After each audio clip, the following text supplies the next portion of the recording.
In this video, we're going to talk about introduction to Lightning Web Components. So before understanding the Lightning Web Components, we need to understand the Lightning Framework. So the Lightning Component Framework is a UI framework for developing single-page applications for mobile and desktop devices.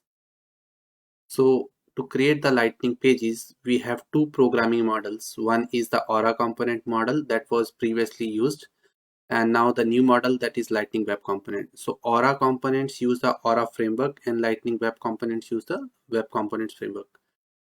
So let's see how the web started evolving from 2014. So in 2014, the browser was handling the very minimal things like events, standard elements, and rendering that I'm showing in the orange color. And rest all things were taken care by the framework. So framework was taking the more responsibility, and because of which our websites were not performance efficient. So as the web start evolving, and it comes the new era of 2019 where the JavaScript come up with the new features, and it reduced the effort of framework and taking the whole load by the browser. So it introduced many cool features in the browser. Instead of using the frameworks, you can use directly in the JavaScript.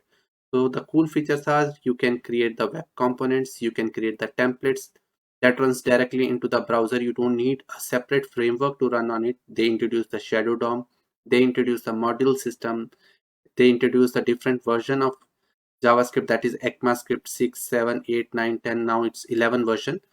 Then they introduce to handle the custom events in the browsers. Then they introduce the standard elements and the rendering, and they keep only specific things with the framework. So like specialized service, you want to perform a specialized task, that was taken care by the framework. Data services was taken care by framework, and the UI components taken care by framework.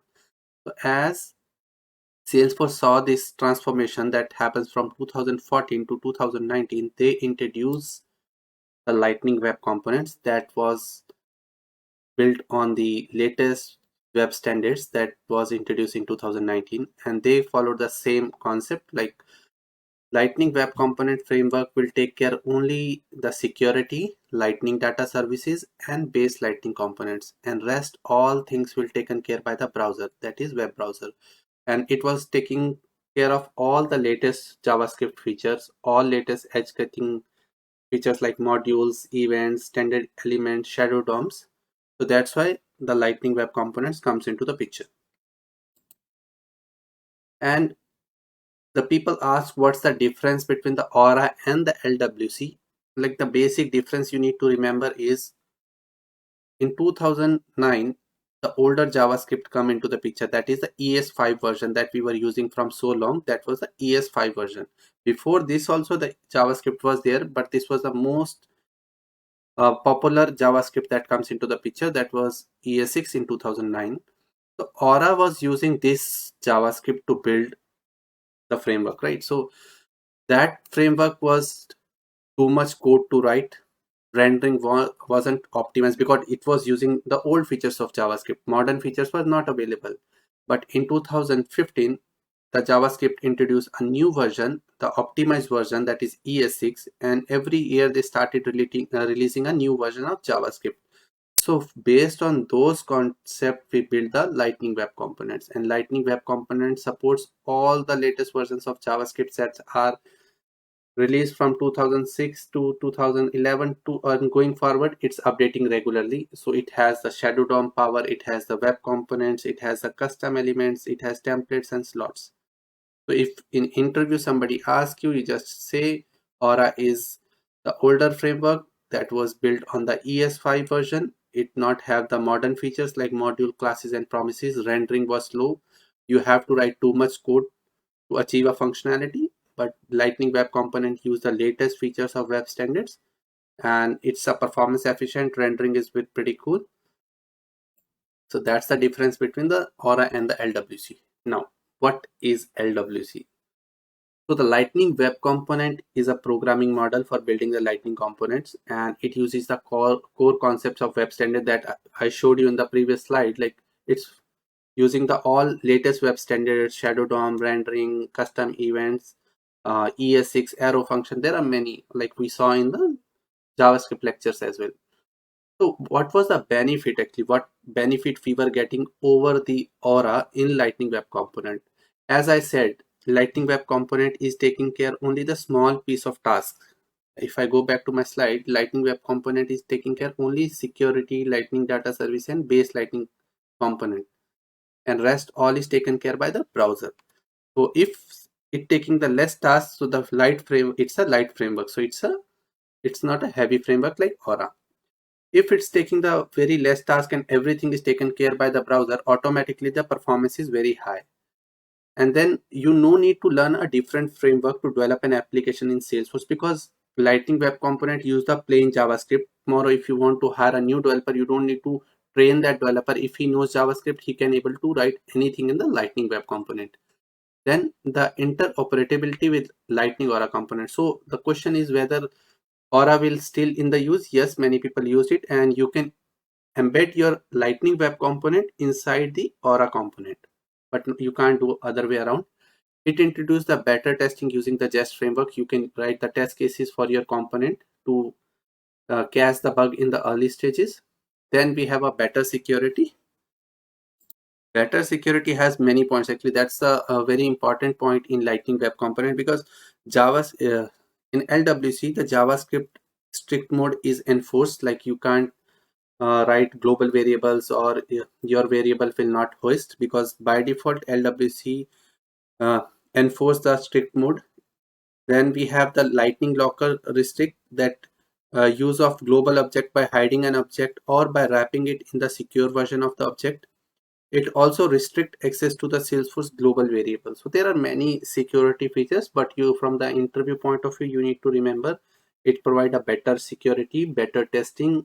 You can interoperate with Aura component. You don't need a specialized resource. If a JavaScript resource is available in your company, you can use him for writing the web components, better performance, and a lightweight framework. So this is all about Lightning Web Component. Then its coexistence and interoperability that I already talked. Like just remember this line: Aura components can include Lightning Web Component, not the other way around. So you can't include Aura component inside the Lightning Web Component, but Lightning Web Component can go inside the Aura component. And Aura component and Lightning Web Component can coexist on the same page. And rest, Aura component and Lightning Web Component use the same base Lightning component, same Lightning data services and all behind the scene.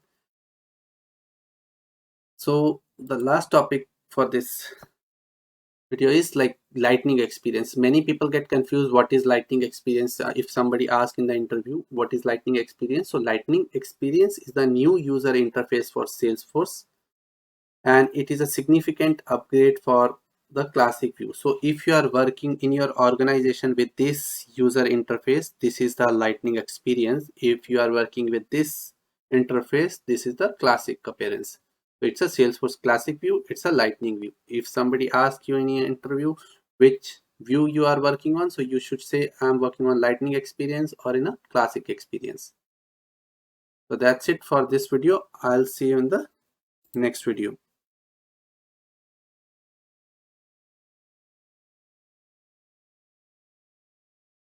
By Salesforce for the practice. So we need to create an account for this. So let's go to the Google and search Salesforce developer org sign up and click the first link, and one form will come onto the page where we have to write our details. I'll zoom it up. So you need to enter the first name. I'll say Salesforce. Last name I'll give Troop. Email address Salesforce. This should be a correct email address because your password will come to this particular email address. Group@gmail.com. Your role in the company, I'll say I'm a developer. My company name, if you are a student, you can write student. If you have any company, you can write your company name. I'll say Salesforce Group. Select your country. Mine is Australia. Write your postcode. And the important thing here is to note is While selecting the username, your username should be in the form of email address. So I'll say Salesforce group @Udemy, or I'll say Salesforce group @dev.com. So this is gonna be my username. It should be in the form of email, but it can be end with any extension. So we have filled the name, email address, role, company, country, postcode, username. Let's hit the sign me up button.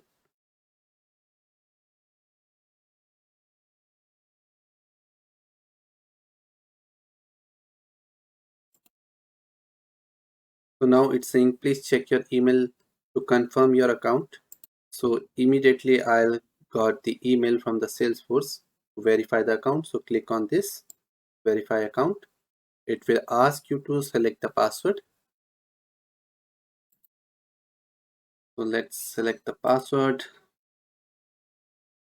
It should match these conditions: 8 character long, 1 letter and 1 number minimum.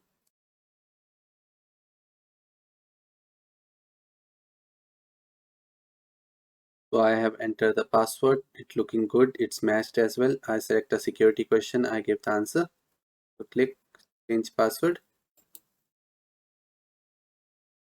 And it's saying your password cannot equal or contain your username. Okay, so let's enter the new password.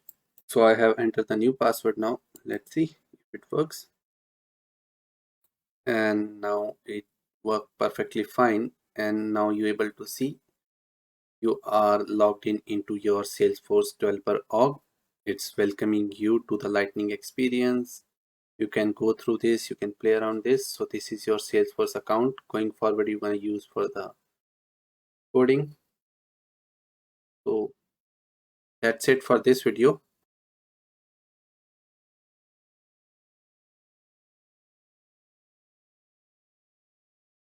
In this video, we'll learn how to set up Salesforce DX environment.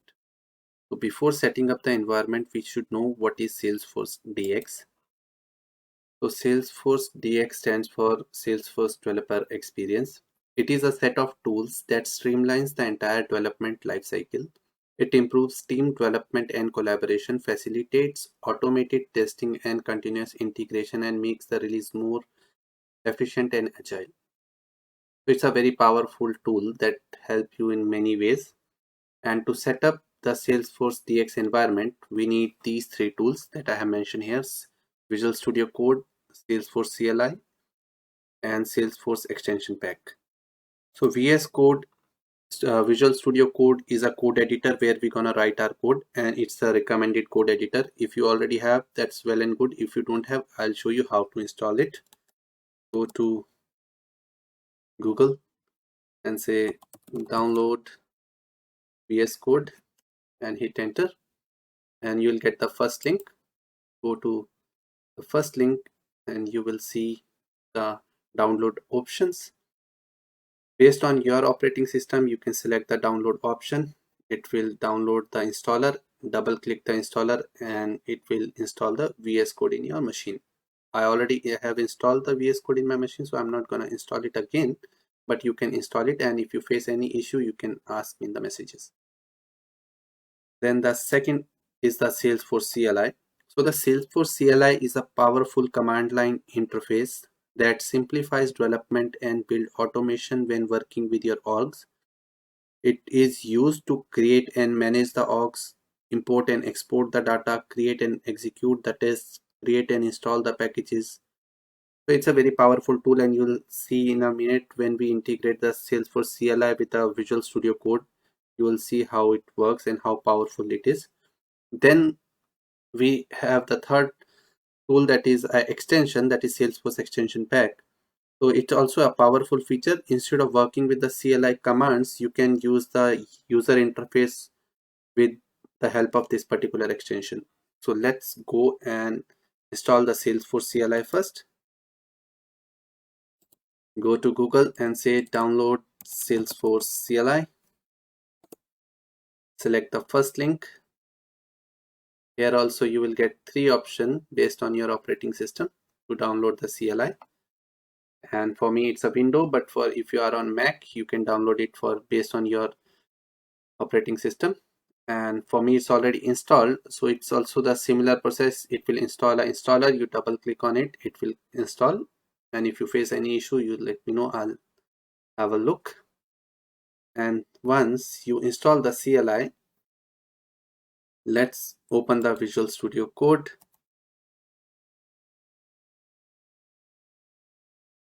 This is my Visual Studio Code. And the other beauty of this code editor is it has the integrated terminal, so you don't need to open the terminal separately. You can click here and say new terminal. It will open the terminal within the editor. And to make sure your CLI has been installed correctly, you just need to type sfdx and hit enter. And if it shows you something like this, yes, the version is sfdx CLI 7.75 some version, then some topics and the commands, useful commands. So if it shows the output like this, it means your CLI has been installed successfully. And you can further check with the plugins as well. And to check the plugins, like which all plugins are included in this particular CLI, you can type sfdx plugins -- core. So it will tell what all features it's including in the plugin. Like you can see, it's a LWC dev server is included, then the warning messages package is included. Apart from that, there are templates is already included, custom metadata apex is already included. So many things are provided by this CLI, and it has the plugin of auto completes as well. That's pretty good feature. So now your Salesforce CLI has been installed. Now let's go to this left hand side. There is an option called extension. Click on this, and now we have to install our Salesforce extension, and the name that you have to search is Salesforce extension pack. So for me it's already installed. In your machine it will look like this. A green button will come here, or otherwise you can click on this and you will see a install button here. You can click on the install and it gets installed automatically. So this gonna help you a lot. Instead of writing the commands always, you can use the interface with the right click easily with the help of this particular extension. And if you want to read about what all things he can do, you can read in the extension pack what all feature it's providing to us. It's providing us Lightning Web Component feature, SLDS validator, whether the classes are correct or not, the visual force, the aura components, and many more features. Okay, that's why this is a recommended plugin or the extension given by Salesforce. I want to highlight one more thing, like many people may face. Sometimes people says they are not able to install this, or the sfdx plugin is not running perfectly. By default nowadays, while you installing the CLI, it automatically set the path in the environment variable. But in some case, if your CLI is not working, please set your path correctly. Go to environment variables and set the path of your Salesforce CLI/bin in that path. So this will solve your issue if you face for the Salesforce CLI. So now we are ready with our Salesforce DX environment. So I'll see you in the next video.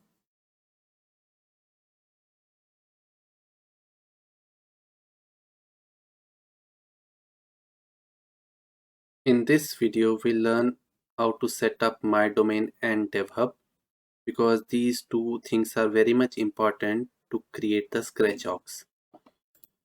So before creating this, we need to understand where it's gonna help us. So my domain is like, when we create our developer org, our URL is a random URL.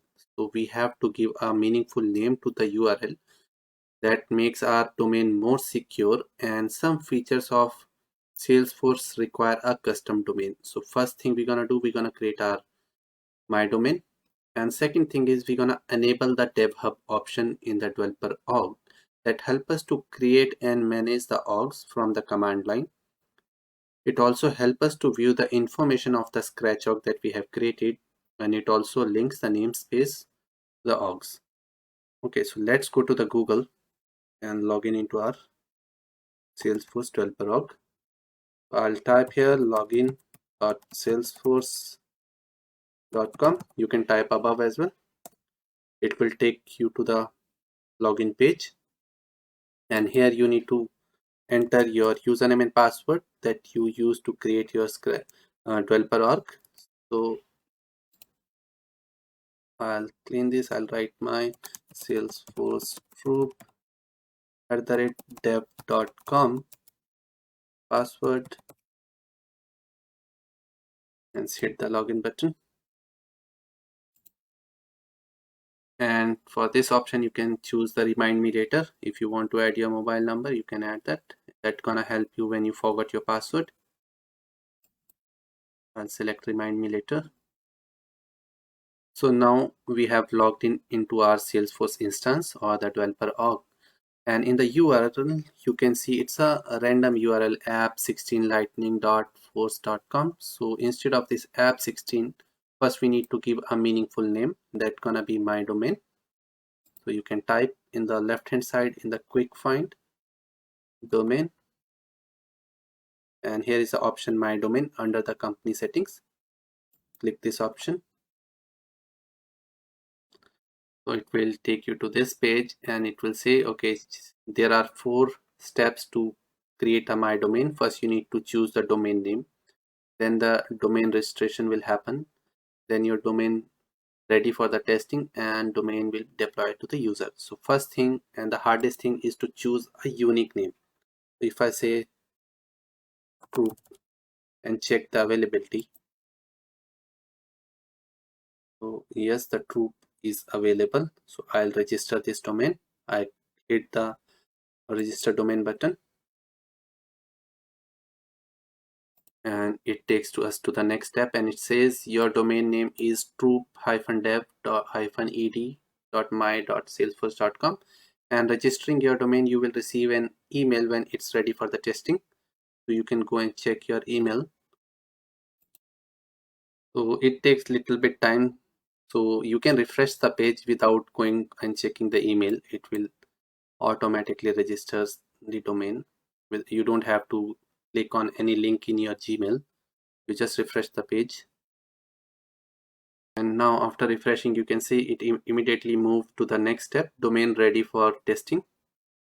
And in this scenario you have to choose your domain name is ready, login to test it out. So click on the login button just to make sure you're logging into the correct domain that you have created. So now in the URL you can see the troop is coming, right? You can choose the remind me later option,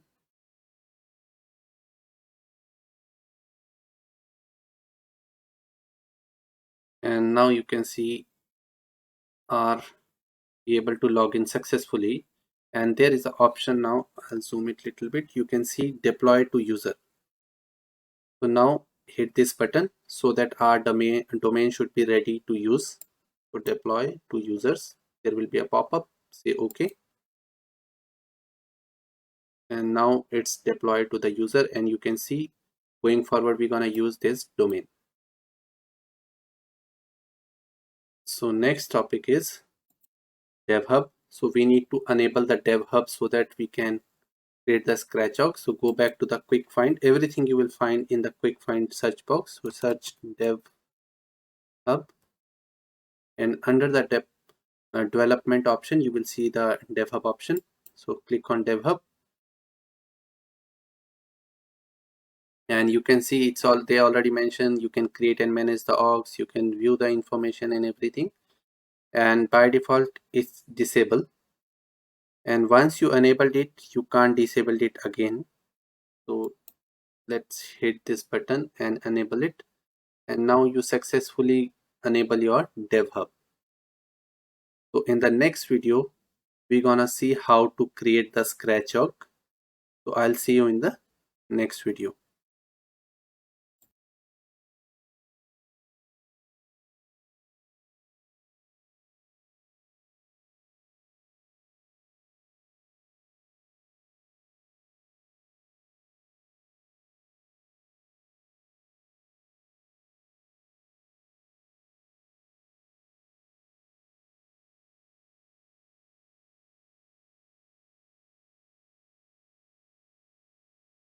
In this video, we'll learn how to set up the Salesforce DX project and ScratchOp.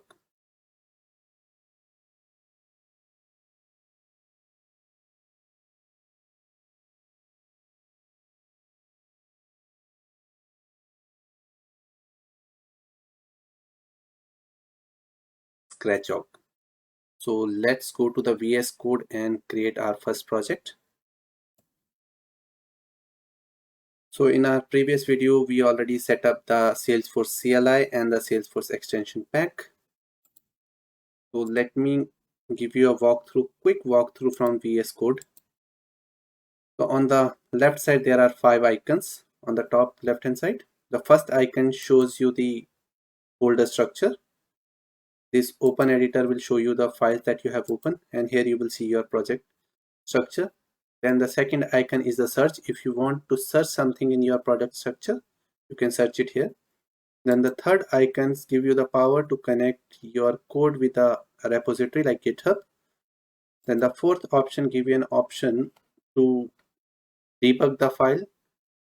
And the fifth icon give you an option to install the plugins. So this is on the left hand side. From the top, you just need to remember the terminal. It helps you to open the terminal. You can remember the shortcut keys as well. It's given Control plus Shift plus backtick. You can split your terminal as well if you want to run 2 terminals. Sometimes you want it when you are running the test cases. And the other important one is the command palette. So command palette help you to create the project and other without writing a code in the command line. Okay, so there are 2 options we have to create the project.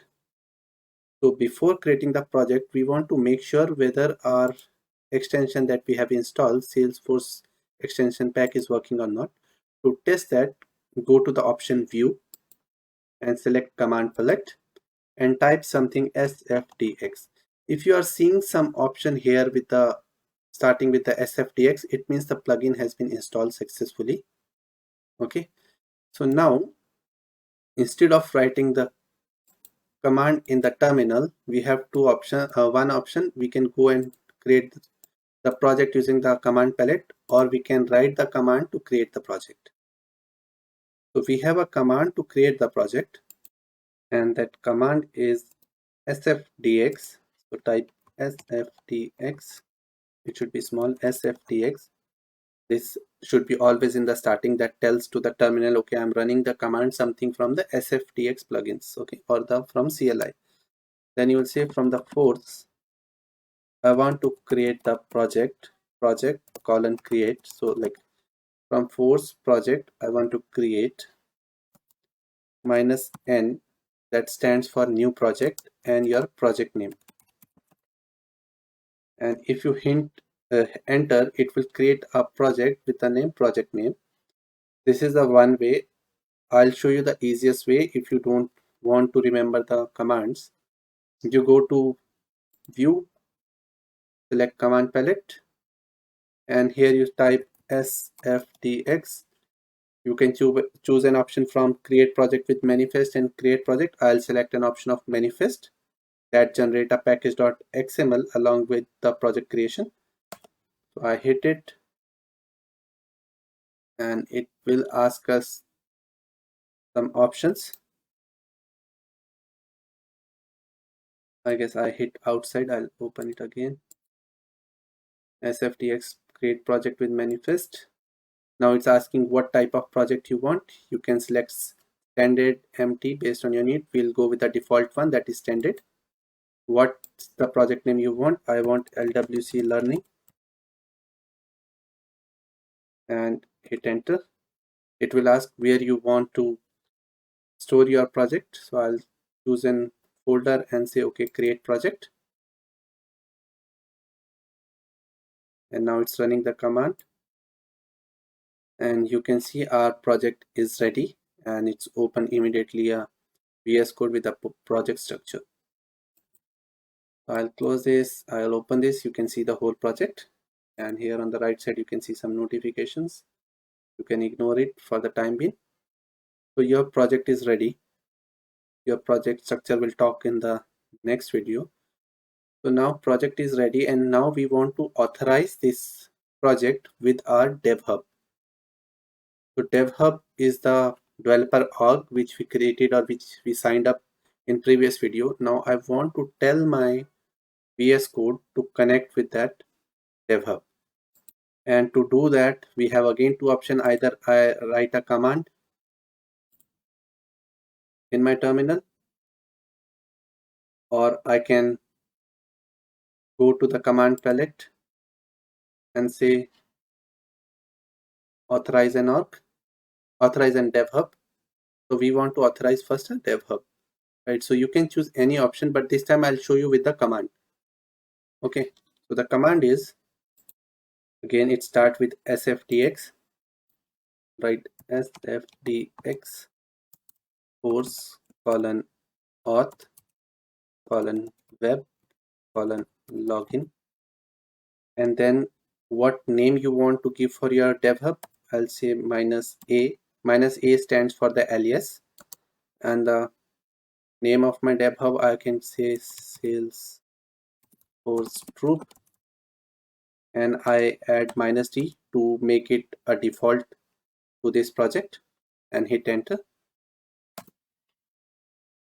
So it will open the Salesforce login page. So now you can see it's open as Salesforce login page, and it will ask us for the credentials. So you can enter your credential that you use to create the Salesforce org. So I'll say login.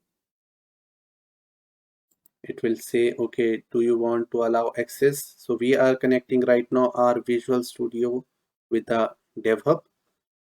So you can say, okay, Salesforce CLI is asking to access your basic information and other stuff. So you say allow. And now you logged into your org successfully. And let's go back to the VS Code, and you will see a message here: successfully authorize the dev hub with the org ID. Now you may close the browser. So now first we created the project, then we authorize the dev hub with the project. Now we want to create the scratch org. But before creating the scratch org, I want to tell what is dev hub exactly and what is scratch org, because this is pretty confusing word for few people. So let's go back to our slides, and we'll see first what is dev hub and what is scratch org. So dev hub is the main Salesforce org that you will use to create and manage your scratch org. So we already have a dev hub, that is our developer org. Now we are going to create a scratch org, that is a source driven and disposable deployment of Salesforce code and metadata. Scratch orgs are driven by source, sandboxes are copies of production. So there is a difference between the sandboxes and the scratch org. So you can think scratch org as a temporary development instance of Salesforce.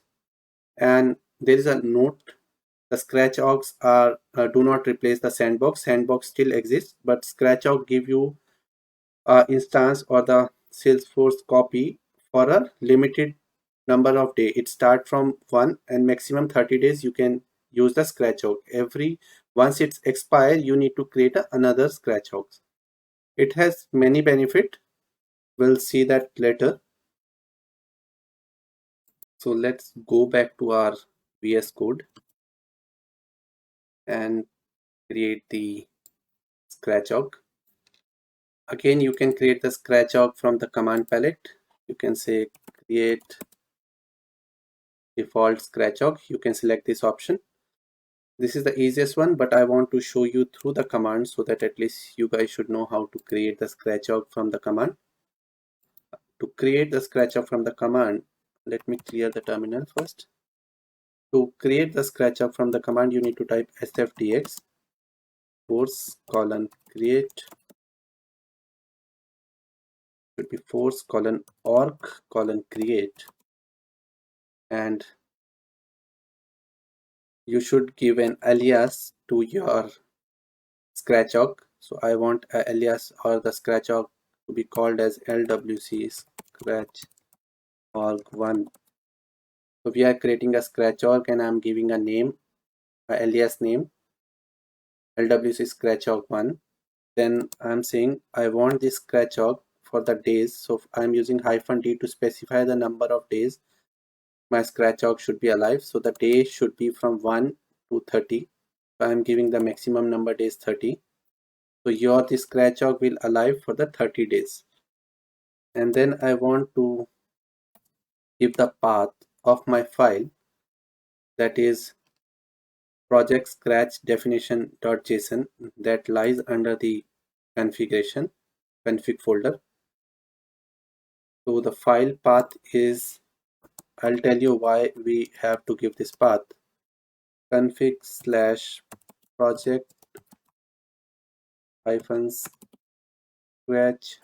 def.json. This is the path of my project scratch definition JSON file. So if you open this JSON file, it has some settings. What is the org name? What is the edition? What all features? So you can construct your metadata here. So here you want to give one parameter, because if you create directly without specifying this file, your scratch org will not have any data. When we create a developer org, it has some by default data of accounts, opportunities, contacts. So we need those data to be available in a scratch org as well. So to create a scratch org with the data, we need to add a property says has sample data. By default it's false, but we may have to change it to true. So it says, okay, whenever you create the scratch org, add the data to it. And it should be a boolean, not a string. So now our scratch org definition file is ready. Save it. And let's continue with our command. So I was writing sfds force or create a scratch org with the name LWC scratch org1, give the number of days 30, and the file location of my scratch org is config/project scratch-def.json. And then I want to send one more parameter that will say set this default username. So whatever be the username right now and whatever be the scratch org we are creating, I want to use the same username while creating this scratch org, and hit enter. So it will create a scratch org. So now our scratch org has been created successfully. This is your username for the scratch org. So scratch org, now if we have to open the scratch org, we have two options. Either you click this icon, it automatically open the scratch org. Now you can see our scratch org name is coming here. It means our VS code is pointing to our scratch org. You can open the org if you want to open using the command. So I'll write the command as well, sfdx force :org :open. You hit this command, it will open the scratch org. So it opens the browser, and now you can see it has some different domain, that is no software -java. But the best part of scratch org is here you don't need to create the my domain. By default scratch org has the my domain enabled. So my domain is already set up. Now this is your scratch org, and the previous that we created, the developer org, that is our dev hub now. And if you go to any accounts or anywhere, you will see the data will be there. So I'll go to this app launcher and search for accounts, select the accounts, because we have added the property that is has sample data. So now if I say all accounts, you can see some data is already available for us to play around with it. Let's go back to our VS code. And now if I click this icon again, it will open the same scratch org again. So I hit it. Now it's running the same command behind the scene using the plugin that we installed, and it's again opening the same URL. You can see that. So that is the shortest way of using through the without using a command. Just click on that particular icon, and many things you can do without the commands. But still if you stuck somewhere and you are looking for the commands, there is a master command that will tell you which all commands are present and which all command do what. Okay, so there is a command called sfdx commands, and hit enter. It will print out all the commands that exist under the sfdx CLI. So if you go here, you will get each and every command that are under the force. You can create the Apex classes using sfdx force Apex colon class colon create and your name. You can execute, you can add the logs, you can create the lightning web component, you can create the aura component, you create the community, you can publish the community. So you can go through these commands whenever you feel like I don't know which command gonna help me. You can run this master command, that is sfdx commands, and it will print out all the commands with a particular description. So this is how you can find out all the commands. So now we know how to use the CLI, how to use the command palette, that is plugins using command palette. So we created the project using command palette. We create the scratch using the commands in the terminal. So let's go to our slides back and let's go to the next slide. So this slide is just for the reference, like if you want to note down the commands. So for project creation, you can use sfdx force project create -n stands for new project and your project name. So authorization of org is the like authorization with your dev hub. So you can write sfdx force auth web login -a, what's the name you want to give, and -d is very important to set your org to a default. Then the scratch creation. Before creating the scratch, if you want the data to be there, add the hash sample data true property to the project-scratch definition JSON file. And then you need to run this command in which we are creating a scratch with the alias name LWC scratch1, and -d is the number of days you want your scratch to be alive, and it's range from 1 day minimum to 30-day maximum. So a -f stands for the path of where your scratch definition file exists, and -s stand for to set it to a default username. So now while creating the scratch if you guys face any issue, something like no or configuration for the name, so you can run the following command to set the default dev hub username. So this is the command and this is the example, and if you still not able to create, you can message me. So now we have completely set up our project, our dev hub, our scratch org. Now we are ready to write our lightning web components and creating some awesome application. So from next section onward, we start writing the lightning web components. So I'll see you in the next section.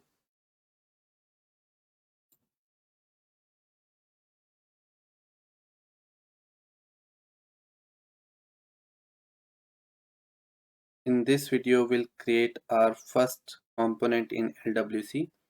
But before creating a component, we should know the component naming convention, like what all names are the valid for creating the component. So there are some rules that I have mentioned in the slides. So the name must begin with the lowercase letter. It contains only alphanumeric or underscore characters. It must be unique in the namespace, can't include white space, can't end with underscore, can't contain two consecutive underscore, and can't contain hyphen. So basically your name of the component should start with a lowercase letter and it should be a camel case letter. That's the main thing here. And it should be unique in the namespace, means suppose you created a hello world component in the aura as well, and now you're creating the same name component in LWC, that will not allowed and it will throw an error. So just make sure in the whole project you have only one and the unique name. White spaces are not allowed, like you are giving hello space world, that's not allowed. Your component can't end with the underscores and consecutive underscores and hyphen. So now we know the naming conventions. So let's see what are the ways to create a component. So now going forward, for creating everything we have two ways. Either we go with the terminal, write the command and do the job or use the command palette, that is the plugin that we install. Just go with the user interface and do it. To create a component using the command I have mentioned in the slide, the command is sftx force lightning component colon create hyphen hyphen type what type of component you are creating, whether it's a LWC or aura, and then n is the new and the name of your component, that is hello world. Otherwise in the command palette it's gonna be easy. Let's go to our VS Code and see both the approaches. So this is our VS Code. In the previous videos we already set up the projects, we already set up the scratch orgs, we already set up the dev hub, everything is done. Now we reach to a point where we need to create our first component. So the first approach that I mentioned is using terminal, and for that you need to go to terminal and select new terminal, and it will open the terminal, integrated terminal of VS Code. And here you can type the command sftx force colon lightning colon component colon create hyphen hyphen type of the component, that is LWC, and minus n is stands for the new component hello world. So here is the name of my component, that is camel case. The first letter is small and the second letter is capital. Everything is matching with the naming convention. So this is how you, if I hit enter, it will create a component. But I'll show you the other way that I preferably use in my projects. So I go to view command palette. You can press the shortcut key Control Shift P as well. And here I'll select create lightning web component. If it's not visible to you, you can start typing create lightning web component, it will come. So select the create lightning web component option, then give your component name and just make sure the naming convention is right. No spaces are allowed, no hyphens at the end. First letter should always be small and alphanumeric only, and I'll say my component should be hello world, and I hit enter, and it asks what should be your desired directory where you want. Take the default path, because in the default project we already have a LWC folder, so we want our all components to go under that particular folder. So I hit enter again. So in the fraction of seconds you will see there is our component ready under the LWC folder, and our folder name is, or our component name is hello world. So you have seen how easy it is to create the component in lightning web component. So in the next video we're gonna talk about the folder structure of the component. So in this video we just learned the two ways of creating the component and how easy it is to create the component, and what are the naming convention you need to keep in mind while creating the component. So I'll see you in the next video.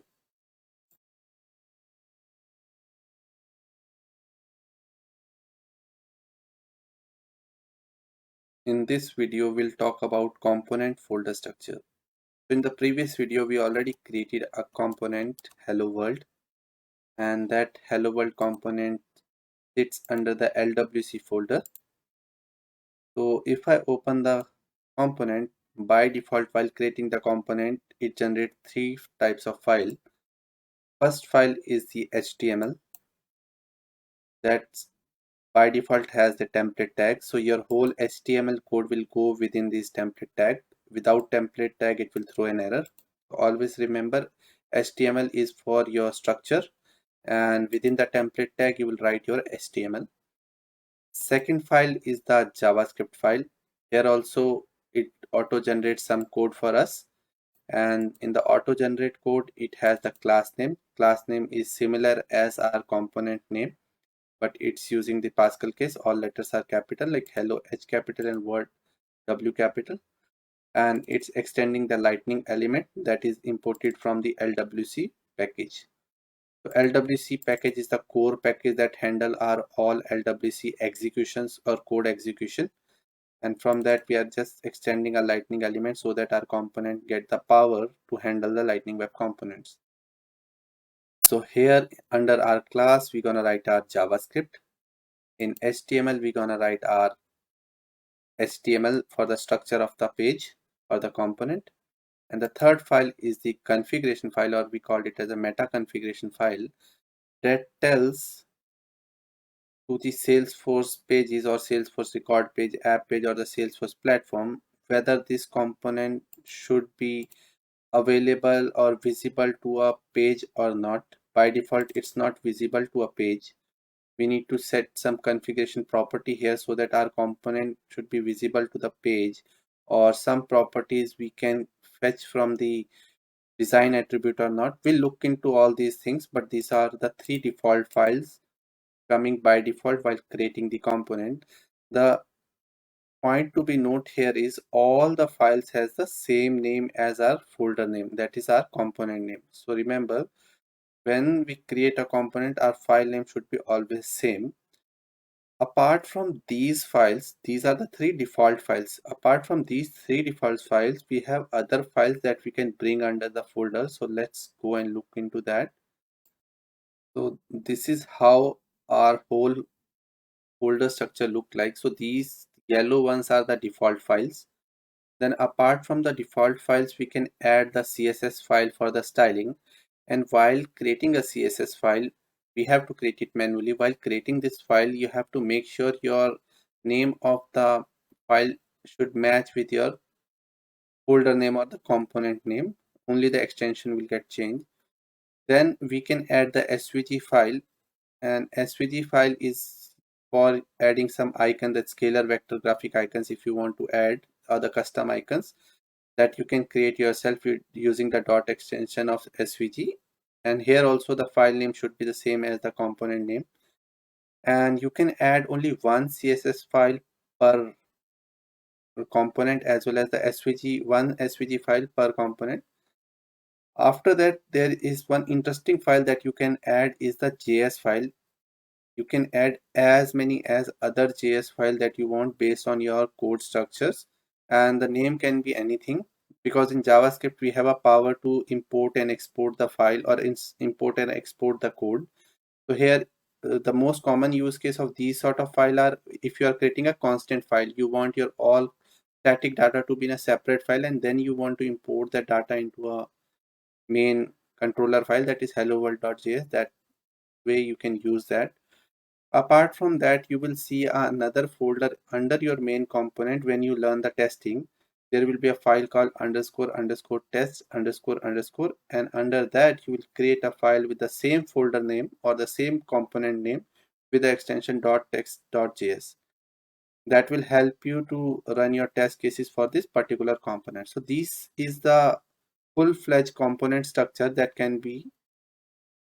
you can create actually. And by default, these three files, most commonly we gonna enter the SCSS file most commonly. The rest all we'll see very rarely in real time, until unless we start writing the test cases. But most commonly these four files gonna be useful in the real time. So now we are good with the folder structure, and in the next video we'll learn about the different types of naming conventions we use in LWC, so that when I talk a particular name, we should not get confused. So I'll see you in the next video.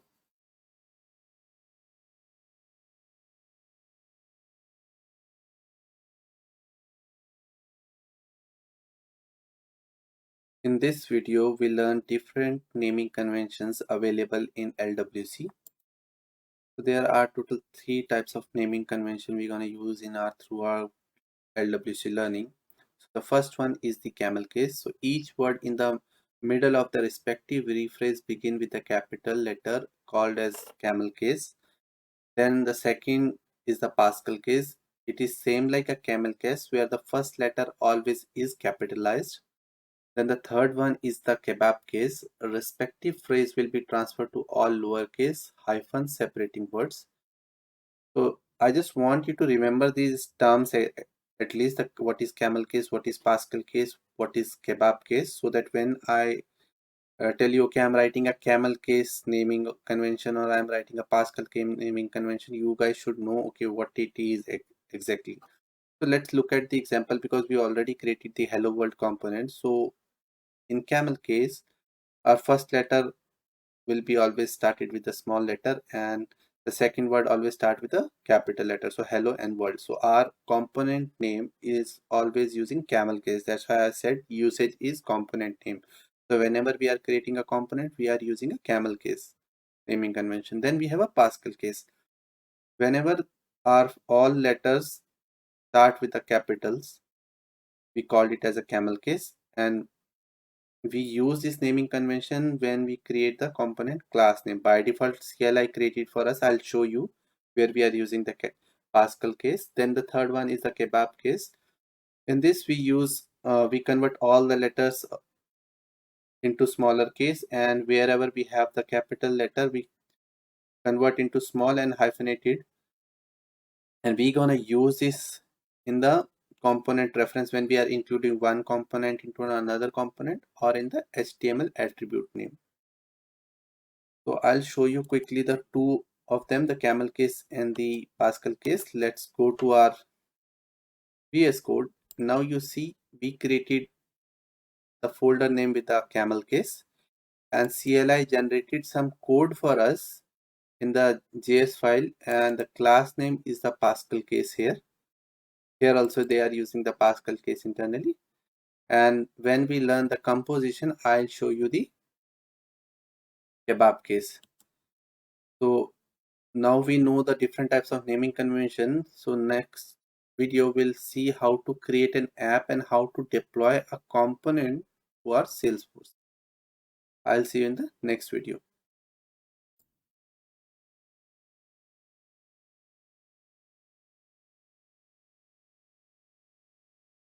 In this video we'll learn app creation and component deployment. So till now we have created a Lightning Web component hello world. That's an empty component right now. We haven't touched anything, we just created it, and we want to create an app so that our all component that going forward we create, it comes under that app. And to place the components under the app, we need the page. So after the app creation, we'll create a page, and then we'll deploy our hello world component. Once it deployed, then we'll place our component into the respective page that we created. So this is the flow that we're gonna follow in this particular video. We'll start with the app creation, then we'll create the page, then we'll deploy the component, and then we'll place the component in the respective page. So let's go to our VS Code, and I'll show you how to open your Scratch again if it's not open. So there are two ways. The easiest way to click this icon, it's automatically open your Scratch. Otherwise you can type the command, that is sftx force org open. I can zoom it for you guys. So this is the command, sftx force org open. This will open the default Scratch. So if I hit enter, it will open a new tab in the browser. So it opens the Scratch in the browser, and you can see it run the command. You can see in the terminal it's completely open, and this is your org URL, no software underscore Java. For me, for you it may be different. So let's go for our org and start creating an app. So to create an app, first you need to go to the quick find. By default, when the org open, you will see this page only, the home page. If you are not able to see this, go to the gear icon and click on setup. You will come to this page. And to create an app, first step is in the quick find, search for app and go to the app manager. And in the app manager on the right side top, there is a button new lightning app. So we are creating a new lightning app. We want our app name to be 0 to 0 in LWC. And if you hit outside, it will automatically refill the developer name. If you want to add the description, you can add the description. If you want to change the color of your app, by default it's a blue color. If you want to change to something green or something, you can select that and click done. If you want to add some icon to your app, you can upload an icon and place that. By default, our app in the app launcher will look like this. I am happy with this and click next. What is the navigation and the form factor? So navigation style, I want to be a standard style, and the form factor is like where which device your app should be compatible. So I'm happy with the desktop and phone both. Click next. I don't want to add any utility item. Click next. And do you want any default apps to be added in your app? I don't want any, so leave it empty and click next. What all the profiles you want? We need only one profile, that is system admin. Select that profile and hit this arrow icon, so it will add it to your right hand side, that is selected profile. Click save and finish. So now your app is ready. You can go down and you can see your app name is here, and to confirm that, you can go to your app launcher. You can type here 0 to hero. You can see it here, as well as if you click on view all in the better way, you can see it here. So our app is created. Now we want to create our page for the app, because app is right now completely empty, it doesn't have any pages. So to create the page, lightning page, go to the search lightning and go to the lightning app builder under the user interface, and here you can see there is a new button,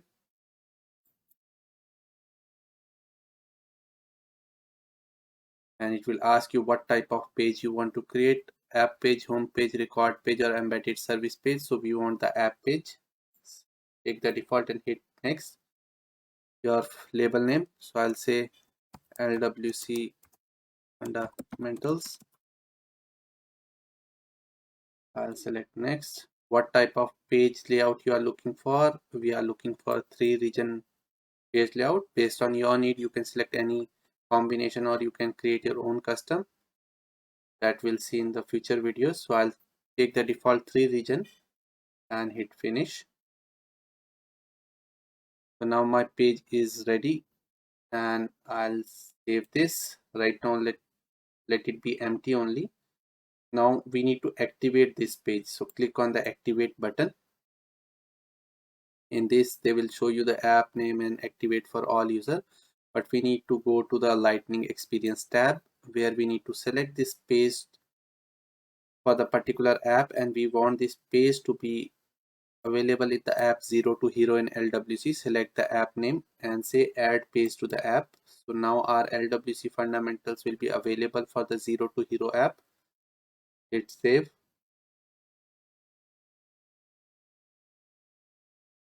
And now our page is ready and it's assigned to the app. Hit save and go back,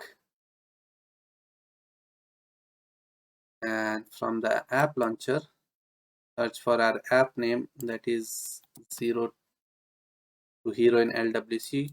Open this, so it will open up our app. The page is our default page, that is LWC fundamental, and it's an empty page. So till now our app and the page is ready. Now we need to deploy our component. So let's go to our VS Code, and our component is totally brand new. We haven't put anything inside this component. So in HTML, I want to write some static text, because after deployment we want something to be shown on the screen. So I'll go with a basic simple HTML, and I'll create a div tag, and I'll say hello world. That's it. I'm not gonna write anything in the JS. And before deploying, we need to do some changes into the configuration file. So this our particular component hello world is available in the app page of the Salesforce. So to do that, first thing we need to change is expose tag, which means do you want this component to expose publicly? So you need to say okay, true. I want this component to be available in the Salesforce. Then there is another tags that are targets. These tags tells what are the pages you are targeting. So there are, we already seen there are different types of pages: app page, record page, home page, or embedded services. So we have created a target page. So I'll say under the targets, I want only one target right now, and the target is lightning underscore underscore app page. So our configuration is ready, our component ready for the deployment. So let's go to the command palette, or not the command palette, we'll go with the terminal, because in real time we use maximum time terminal to deploy the component. So just clear the terminal, writing the clear and hit enter, and then we're gonna write the command to deploy our components. So I'll say sfdx force source push. So this particular command deploy the whole code to a Salesforce or to our Scratch org. We can push a particular file or particular component, but for the initial time we can go with the force push, that is like complete push. And I'll show you in the future video how you can push a particular component instead of pushing the whole code again and again. So I'll hit sfdx force source push, hit enter. So remember this command, because in real time projects you're gonna use this command a lot. So we have deployed our component. Let's go to our page. Let's place our component to the page. Go to the gear icon on the top, click edit page, and in the app builder you will see two types of components, standard and the custom. Under the custom you will see our component name, that is hello world. Drag this component to the canvas area, that is the main area of the page. So I want it to be in the first column of the page. So we have 3-column layout, and hit save and go back. Now you will see our component is deployed successfully and be able to see the hello world on the screen.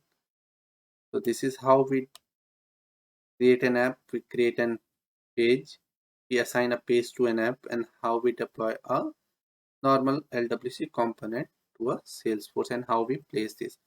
So this is what we have done, is we're gonna use throughout the video, upcoming videos. So we're gonna place our different components under the LWC fundamental page, and in the future video we'll create some more pages.